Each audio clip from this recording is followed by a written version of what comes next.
Bonjour YouTube, welcome back to our channel. Today we are taking you to Hamlet of Marie-Antoinette. So, on you are.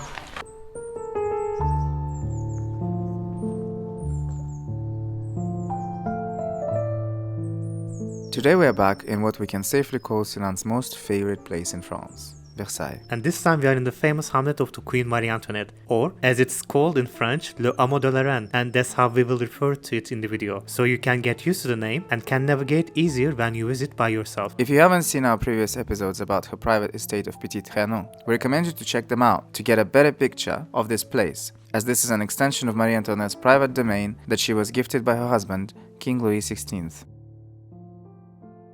While we were waiting for our wonderful guide, we passed by the charming Chapelle de Petit Trianon that was built in 1772 by the architect Ange Jacques Gabriel. This light and illuminated chapel rises on 2 levels, featuring a sober decor. It is illuminated by high windows, 2 of which are painted in trompe-l'oeil due to the presence of the Commons building that adjoins the structure. The altar is framed by 2 columns and was decorated by Joseph Prévost. In center hangs a painting by Joseph Marie Vienne, painted in 1776, representing Saint Thibaut de Marly, offering Saint Louis and his wife Marguerite de Provence an 11-pointed lily that was a symbol of the posterity of his descendants. Don't miss this little chapel when you come here. It is on your left as soon as you pass the main entry to Petit Trianon. The story of Le Hameau de la Reine starts in the year 1783, when Marie-Antoinette hired the architect Richard to build a small village around the lake for her to use as a place of escape and education for the children of the royal family. If today it is a beautiful English-style garden with a charming village, back then this used to be a huge botanical garden of Louis XV that housed a multitude of rare and exceptional species of trees and plants. One should remember that Louis XV was greatly interested in science, and therefore botany and astronomy were the 2 subjects that he held dear to his heart. With the death of the king and the gifting of Petit Trianon to Marie-Antoinette by Louis XVI, the botanical gardens were largely destroyed as the young queen wished to have them redone into a more appropriate and fashionable for the time English garden.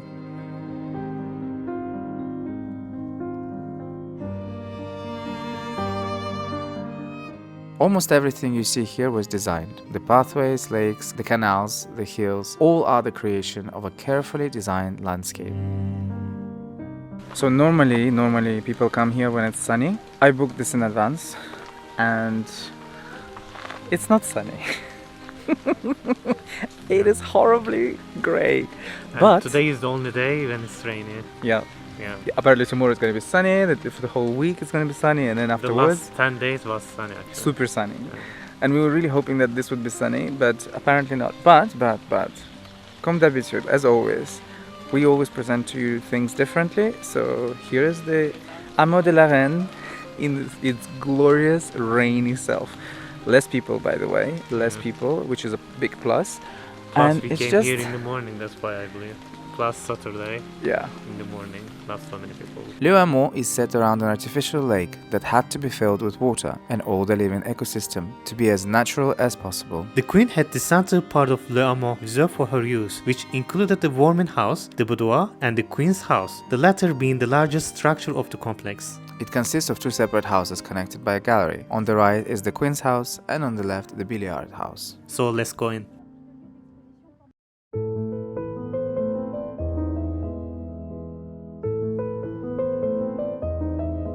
It is a great privilege to be able to visit the inside of these spaces, as they haven't been seen in this state since the 19th century. Although the furniture ordered by Marie-Antoinette was gone during the Revolution, it was Marie-Louise who placed the orders for refurnishing of this complex in 1810, and that's what you see here today. Marie-Louise's style remains close to that of Marie-Antoinette, as great sense of elegance is present in the taste of both women. The large yellow room, which is the main piece of the Queen's house, perfectly illustrates the imperial elegance of Marie-Louise's time. The wooden gallery is a place where I hope to walk through one day. Let's just say this was the highlight of the visit for me. It's truly magical to be up here. It's just unbelievable.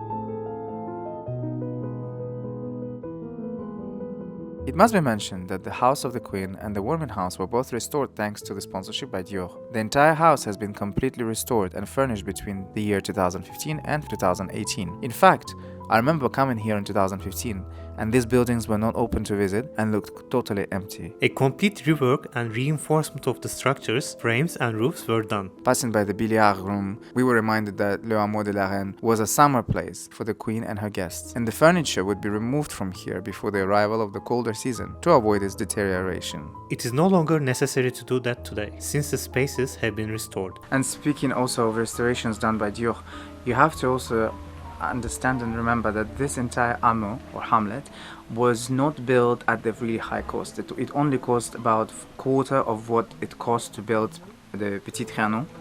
And if you look at the at the walls close up, you will see that it's actually painted. The restorations, in order for them to actually properly withstand the time, the buildings had to have the foundations rebuilt, because I wouldn't even say rebuilt, because they didn't exist until the restorations. The walls would just soak up all the water around from the artificial lake, and so in order for them to last, they had to build the foundations first to hold up the house together.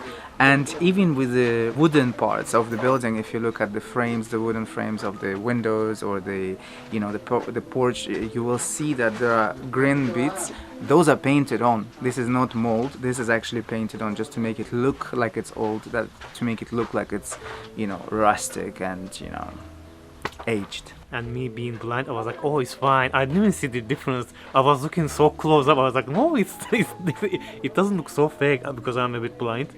I cannot see so far.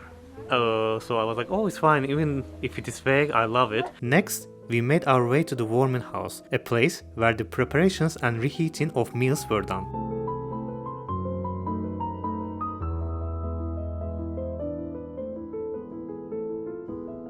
We were astounded by how different it felt to visit Le Hameau de la Reine with all these spaces open.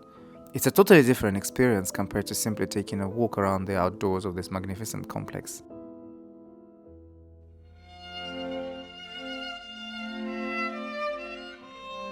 We then made our way to La Tour de Marlborough and La Laiterie de Propreté. The Tower of Marlborough served as a space for fishing equipment and got its name from a famous song composed in 1722 at the death of the English general Marlborough. Madame Poitrine, the Dauphin's nurse, used to sing this song for the pleasure of the child and the queen herself. To enter the tower, you must first go through the magnificent La Laiterie de Propreté, or the Cleanliness Dairy, one of the most precious places for us in Versailles. Surrounded by the exceptional decor, Marie-Antoinette and her guests used to sample fresh creams, white cheeses, butter, and other products from her domain made in the preparation dairy. At the time, the dairy products were very popular and thought to be good and beneficial. It is said that La Laiterie de la Reine in Rambouillet is out of this world, but we have yet to visit that domain, something we definitely look forward to. After exploring the ground floor of the tower, we decided to walk around Le Hameau. It became clear to us how this place was meant for reception away from the court. You feel far away from the city and the domain. So that's it for today. We hope you liked this episode. If you like this episode, or if you don't like it, please don't forget to like, share and comment below. Whether it's positive or negative, we would like to hear your feedback. Until the next one, au revoir.